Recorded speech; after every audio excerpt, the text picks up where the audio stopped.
Allez, salut à toi mon gros cuck de la finance décentralisée, j'espère que tu vas bien. On se retrouve pour une petite vidéo d'analyse du marché crypto. Donc je vais te donner, tout est vert, hein. De toute façon tout est vert tous les jours en ce moment. Je vais te donner justement mon plan d'action, un petit peu ce que je vois en analyse graphique du BTC, un peu d'Ethereum, on va voir un petit peu de data on-chain et un peu de macro. Allez, c'est parti. Donc comme tu peux voir, absolument tout est vert, donc en mois, sur la crypto bubble. Alors c'est impressionnant, hein. Tout est en semaine, en jour. Alors aujourd'hui, bon, pas très haussier, mais franchement ça va, y a pas de quoi se plaindre. Et on remarque surtout en fait que ce sont les shitcoins qui en ont profité ces derniers temps. Et c'est exactement en fait ce que je voyais, ce que je t'avais parlé un petit peu de ce panier de 25 shitcoins, hors Dogecoin, Shiba et Bonk. Alors c'est le Bonk, c'est pas le Bonk, c'est le Bonk. Voilà. Et donc je t'avais parlé de cette charte. Cette charte en fait qui est super bullish, hein, qui nous présente en fait une énorme accumulation avec des creux ascendants. Et on voit qu'on butait sur une zone pivot. Une zone pivot qui est celle-ci. Donc pour moi en fait ce sorte de range, ce triangle ascendant est mature et prêt à exploser. C'est ce qu'on voit ici. Alors est-ce qu'il va exploser maintenant? Je ne sais pas, peut-être un retracement avant d'exploser, mais pour moi ça c'est une figure super haussière. Donc ça c'est pour les shitcoins. Shitcoins que je n'apprécie pas particulièrement, mais bon, il faut le prendre en compte si vous êtes dans les cryptos. Ensuite, vis-à-vis de mon plan. Donc ça c'est hyper spéculatif. Je n'en fais absolument pas la promotion de ce truc-là. C'est hyper spéculatif. Je n'ai pas de boule de cristal, mais bon, c'est pour moi en fait, j'ai essayé d'étudier en tout cas le plan le plus, on va dire le plus douloureux pour la plupart des gens. Et le plus douloureux, c'est pas forcément le plus baissier. C'est le plus haussier par rapport au halving, par rapport à certains contextes en fait. Et voilà moi ce que j'en ai établi. Donc d'abord je voulais vous montrer bien évidemment les zones en fait à ne pas franchir ici. Donc en fait pour moi ça c'est une tendance qui est en weekly voire monthly. Donc en fait ici la zone de retournement, pour moi la vraie zone de retournement, elle est au 0,382 de Fibo à 45 000 $. Ça veut dire que tout ça c'est du vent ici. Tout ce qu'on peut faire là c'est du vent. Aussitôt qu'on aura clôturé en dessous des 0,382. Alors vous voyez, alors on voit pas très bien, mais ici vous avez la Kijun de Ishimoku en weekly, plus la Tenkan en monthly, avec une zone de volume profile, un pic des volumes profile qui peut agir comme une résistance. Après bon, le reste je vous le montre pas besoin. Et aussi on a le Zema Ribbon en weekly. Donc pour moi c'est aussitôt qu'on aura clôturé en dessous ici que on pourrait connaître vraiment un réel retournement de cette tendance. Et après on verra pour faire des sorties. En attendant, c'est plutôt de la hausse. Moi que je vois, je pense qu'on peut faire un ATH, largement un ATH, et arriver au niveau de ces zones-là. Alors je sais que c'est un peu le canal logarithmique des gros cucks, ça. Voilà. Alors après, obligé de le prendre en compte, hein, parce que il faut le dire, hein, il est quand même plutôt pertinent. Donc pas très compliqué, j'ai même pas besoin de vous expliquer quoi que ce soit, parce que c'est simple, dans le vert vous achetez, dans le rouge vous vendez. Voilà un petit peu moi ce que je vois. En termes de timing aussi, donc ce se ferait plutôt en mai, donc ça je vous le montrerai par rapport à la macro. Donc en mai, pourquoi? Parce qu'en fait dans les marchés, alors ça c'est un petit rappel, dans les marchés il y a 3 facteurs primordiaux en fait qu'il faut prendre en compte. C'est la direction, donc haussière ou baissière. Vous avez la target, donc la target c'est jusqu'où en fait on va, qu'on va aux 100 000 $, aux 150 000 $, etc. Et vous avez aussi là le timing. Donc je suis désolé, hein, j'écris mal, c'est avec la souris. De toute façon j'écris mal de base.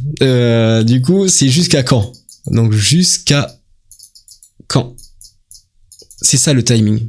Donc en fait c'est ces 3 facteurs primordiaux. Donc en général la direction c'est pas très compliqué à l'obtenir. C'est pas très difficile, hein. On voit clairement qu'on est sur une tendance haussière, donc c'est de la hausse. La target, ça commence déjà à devenir bien plus complexe à obtenir. Ça on peut essayer de l'estimer avec des data on-chain, etc. La target en fait c'est jusqu'où on ira. Voilà, jusqu'où on peut aller. Et ensuite vous avez le timing. Jusqu'à quand? Quand est-ce qu'on y va? Donc voilà, c'est les 3 choses en fait pour moi primordial à prendre en compte quand on fait de l'analyse technique, même si je sais que le timing c'est peut-être une des choses les plus complexes à avoir, ainsi que la target aussi. Enfin bon, voilà, vous avez à peu près mon scénario. Donc moi je pense que soit en fait on peut s'arrêter ici, donc avant les 100 000 $, on fait croire à tout le monde qu'en fait on va à 100 000 $, mais en fait on n'y va pas. Voilà, prix psychologique, on n'y va pas, on les franchit pas. Ou sinon on peut très bien les franchir, aller en haut direct de ce canal logarithmique et faire un pic au niveau des 130 000 $, 140 000 $, sans aller à 150 000 $, prix psychologique. Moi c'est ce que je vois. Donc pourquoi le scénario le plus douloureux? Tout simplement parce que on aurait cette hausse spectaculaire que personne s'y attendrait. Clairement, je pense que personne n'avait anticipé ce genre de choses. Et après derrière se manger, en fait, on fait le bull market, très bien, tout est haussier, tout est beau. Et après, en fait, avec une récession aux États-Unis, une mini récession que je vois moi en tout cas en termes de macro aux États-Unis ainsi qu'en Europe, en Chine pas du tout. Mais et après faire une jolie baisse sur le marché crypto. Voilà, donc ça c'est très spéculatif, c'est ce que je vois. Bien sûr, je vous déconseille de suivre ce plan, chacun prend ses propres décisions, faites ce que vous voulez.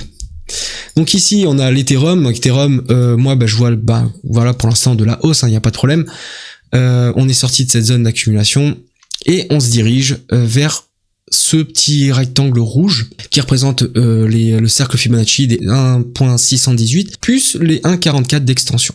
Donc pourquoi cette zone-là? Aussi parce que on ne franchirait pas la zone psychologique des 10 000 $. Pour moi, je pense pas qu'on aille au-dessus des 10 000 $. Qu'on franchisse pas la zone des 10 000 $. Je pense que maximum on pourrait aller à 9 500 $, mais pas franchir les 10 000 $ sur cette montée. Ça ne reste bien sûr que mon avis, c'est très spéculatif. Pourquoi je vous dis ça? Parce que en fait lors des précédentes hausses, on voit que Ethereum atteint très souvent en fait des zones psychologiques, n'atteint pas justement des zones psychologiques. Les 1400 $, zone psychologique 1500, on les a pas atteintes. Là, ici, on avait les 4800 $, zone psychologique qu'on n'a pas atteinte, c'est les 5000. Et ici, je pense que ça pourrait être les 10 000 $. Déjà, moi, je vois beaucoup de personnes target les 10 000 $, les 15 000 $, c'est fou, quoi. Alors que, c'est énorme, l'argent qu'il faut là-dedans. Je vais pas en arriver là, mais il faut beaucoup d'argent, ça ferait un marché à 1,2 trillion, je crois, pour rien que les 10 000 $, c'est énorme. Sur Ethereum. Donc je voulais vous montrer quoi d'autre? Je voulais vous montrer un peu les spreads aussi. Sur spread, alors ça c'est les spreads sur Bitcoin. On voit quoi? Donc en fait c'est les spreads sur 5 exchanges, c'est moi qui les ai moyennés pour avoir quelque chose de plus fiable. Donc ici clairement quand on est dans un marché ultra bullish, on a des spreads qui sont bien au-dessus de 0. Ici c'est pareil, on était dans un marché ultra bullish, spread au-dessus de 0. Là pendant cette phase de bear market, alors le bear market vraiment là ce qu'on a pu connaître avec FTX, on voit qu'on a eu des pics énormes en dessous de 0. Je rappelle que les spreads c'est le perpétuel moins le spot et ça traduit tout simplement que les gens quand on a des spreads positifs, que les gens en fait traitent plus sur les contrats perpétuels, donc plus d'euphorie, voilà. Donc ici qu'est-ce qu'on a? On a des spreads ultra positifs. Donc c'est absolument pas le moment de commencer à faire des buys, de quoi que ce soit, on achète avec des spreads négatifs. Voilà, ça je voulais vous montrer. Ensuite, niveau dominance du Bitcoin, donc dominance là du Bitcoin en jaune, total market cap en haut en violet. Donc qu'est-ce qu'on a ici? On remarque qu'on fait des sommets de plus en plus hauts, et là en fait on stabilise sur la dominance, on stabilise sur cette zone là des 55%. Vous voyez que là on fait un troisième pic encore. Donc en fait l'argent ne provient plus, l'argent qui fait monter en tout cas le marché ne provient plus essentiellement de Bitcoin. C'est plus Bitcoin qui alimente cette hausse qu'on a depuis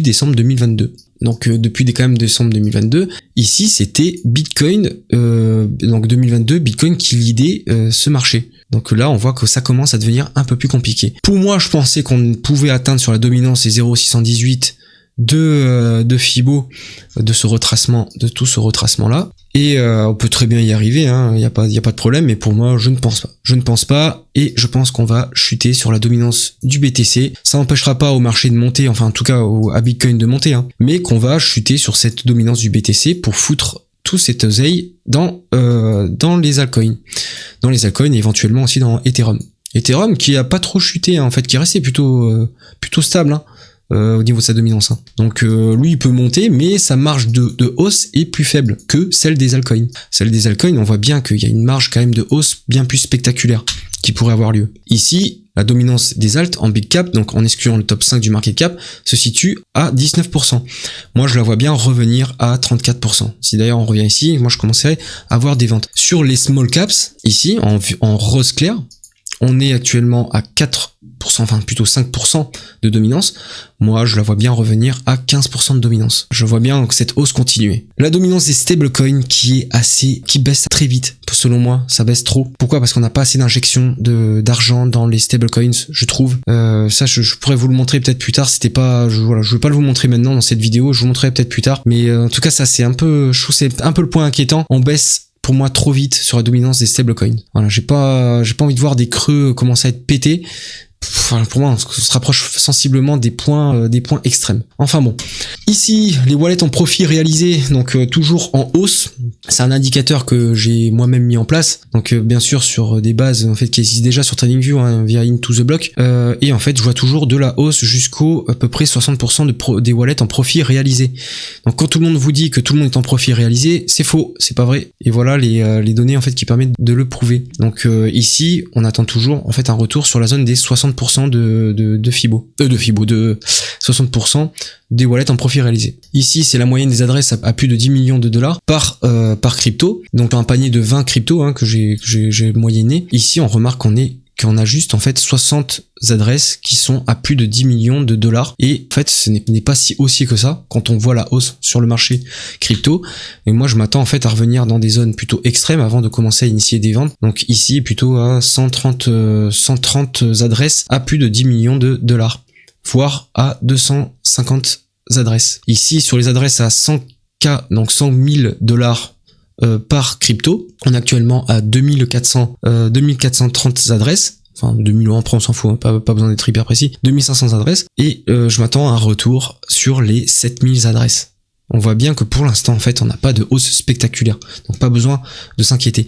Ici, sur les adresses à 1 $, en fait, on voit qu'on est sur de la hausse depuis juillet 2022. Mais bon, c'est pas très compliqué pour les adresses à 1 $. 1 $ ou plus. Ensuite, donc là on est sur la partie altcoin, donc le total market cap en excluant le BTC, l'Ethereum et les stablecoins. Donc on voit qu'on est tout simplement dans de la hausse, dans de l'extrême hausse, donc il n'y a pas de problème, c'est exactement moi ce que j'avais anticipé, ce dont je vous avais parlé, notamment via ce graphique. Donc ça c'est la moyenne des 28 alts du top 100 du market cap. Je vous avais déjà parlé de ce graphique, notamment ici. Donc en guise de comparaison, vous avez le BTC juste ici. Ici, vous avez dit, je vous ai fait une vidéo ici en disant, tant qu'on franchit pas la zone des 0,382 de Fibo, vous voyez que on n'a pas clôturé en dessous, et notamment avec Ishimoku, donc percer justement la Kijun de Ishimoku, j'avais dit qu'il n'y avait pas de quoi s'inquiéter. Et moi j'avais même racheté ici. Voilà, j'ai même racheté ici, donc là c'est nickel. Ça se passe comme moi en tout cas je veux. Il n'y a pas de problème. Et je vous avais déjà, à titre de comparaison, en fait c'est à peu près ce qui s'était passé ici avec une zone d'accumulation. On s'extirpe de cette zone, pullback sur la zone 0.382 et expansion. Ici c'est à peu près ce qu'on voit. Voilà, c'est pas très compliqué. Enfin c'est pas très compliqué une fois qu'on le met en place. Ici on voit le range, la sortie avec pullback sur la zone 0.382 et la hausse.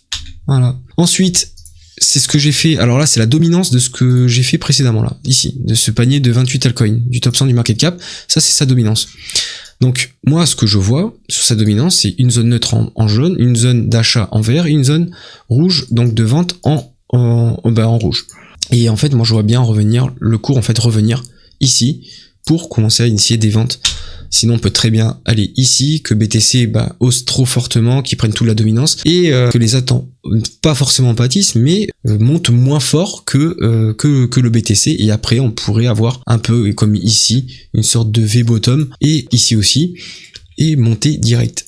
Moi je vois bien plutôt remonter tout de suite en fait. Après, petit point rapide sur le marché US, donc pour l'instant qui lead ce marché, je vais vous le montrer juste ici. Donc là en fait on a le Bitcoin en haut, les États-Unis en vert, l'Asie tous les pays asiatiques en violet, l'Europe en bleu. Et ce qu'on remarque c'est que de toute façon c'est la partie risk on. Donc là c'est pour la partie États-Unis c'est le S&P 500, l'Asie c'est tous les indices asiatiques. L'Europe c'est le SXXP, donc ça c'est l'Eurostock 600, et donc ça regroupe les 600 plus grosses entreprises européennes. Donc en fait on voit que ce marché, en tout cas Bitcoin, est l'idée principalement par les États-Unis et l'Europe. Et l'Asie est clairement sur le banc de touche, ils font rien. Ils sont à moitié en léthargie, je sais pas ce qu'ils foutent. Honnêtement, moi j'avais même acheté des actions asiatiques, mais pour l'instant ils font absolument rien, ils sont sur le banc de touche. Et ce marché en fait, notamment Bitcoin, n'est absolument pas l'idée par l'Asie. Moi je vous dis que dès que l'Asie vont commencer à remonter, ça va se ressentir direct sur le marché. Moi j'espère que ça commence un petit peu, mais c'est pas encore ça.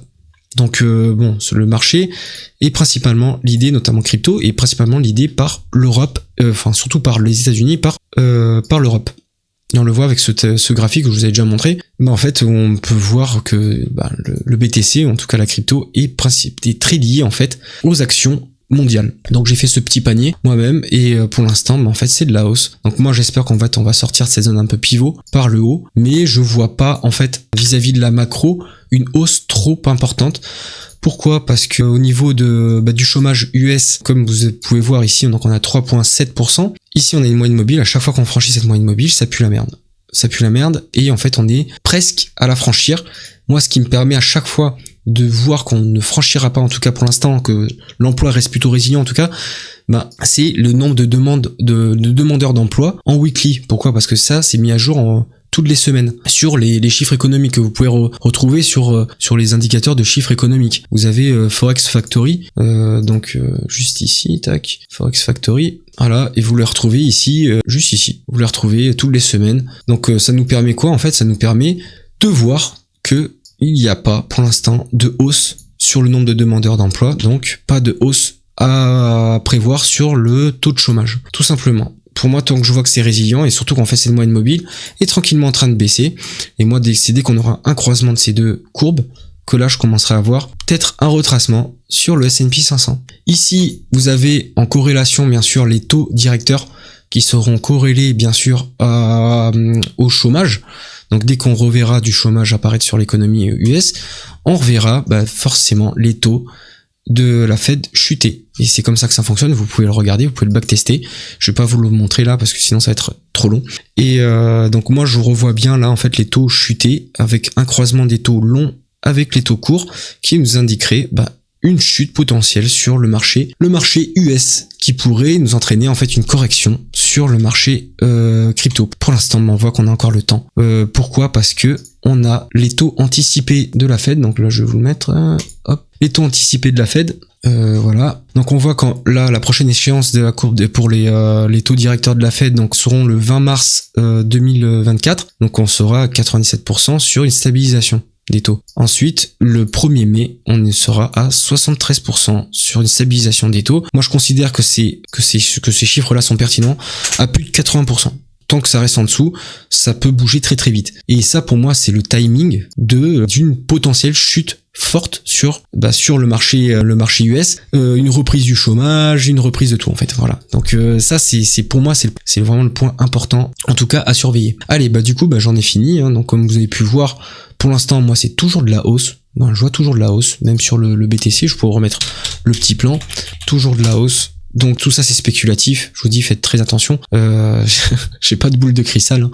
En tout cas, moi, je joue de la hausse, clairement. Et je joue de la hausse à peu près. Je vous donne à peu près mes timings. Je sais pas si j'ai oublié quelque chose. Je pense pas. Du coup, j'aborderai peut-être des détails de façon plus explicite plus tard dans notre vidéo. En tout cas, si t'as aimé, laisse un like, abonne-toi. En tout cas, ça m'aide pas mal. Ça m'encourage à vous sortir d'autres vidéos. Allez, je te laisse. Ciao.